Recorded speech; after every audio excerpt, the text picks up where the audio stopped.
Super successful ng simula at wakas epi-release ng SB19 nitong Biyernes sa VGC, Taguig City kung saan matatagpuan ng SB19 Dam 3 kahit ba nagkaroon ng kaunting aberya dahil sa mga pasaway na manonood.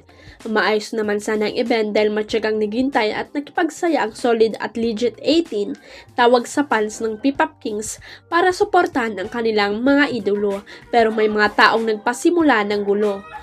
Kwento nga ng isang 18, sinayang daw ng mga nagpasimuno ng tulakan ang ginawang paghahanda ng grupo na nag-rehearse pa pala nung Biyernes ng madaling araw sa mismong venue para lang mabigyan ng maayos na performance ang kanilang followers. Kwento pa ng isang netizen, nagkatulakan talaga ang audience, maging ang official cameraman ng grupo ay natulak din. Marami rin daw ang naipit at hindi kinaya ng nakapusting guards ang tulakan. Sigaw ng araw ang mga guard at pinapaurong ang mga taong pilit lumalapit sa nagpe-perform na grupo, pero didma sila sa request ng mga bantay at lalong lumala ang tulakan. Halos hindi na nga makasayaw sina Estel Ajero, Pablo Nasi, Josh Colin Santos, Ken Suson at Justin De Dios dahil sumikip na sa kanilang pwesto.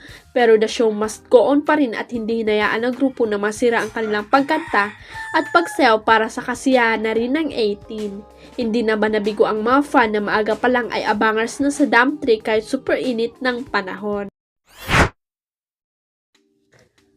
Ang bongga ni Alden Richards na magpipiloto naman daw. Kung sa nakaraang post niya sinabi niya Another Era Begins na ang tinutukoy niya ay ang bagong hilig niya sa pagbibisikleta.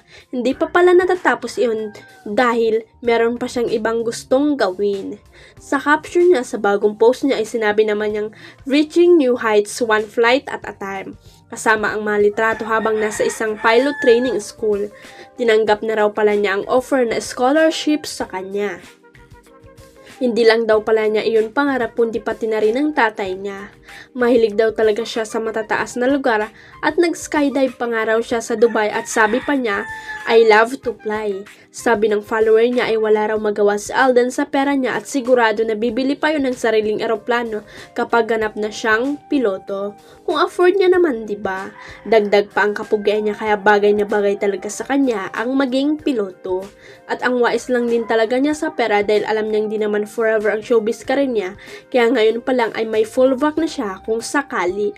Mukhang inspired sa Alden ngayon kaya kung ano-anong bagay ang ina-explore niya. In fairness, parang hindi siya napapagod talaga. Naalala tuloy ng fans niya, si Sian Lim na piloto na rin. Deserve talaga ni Alden lahat ng blessing dahil napakabait at matulungin niya.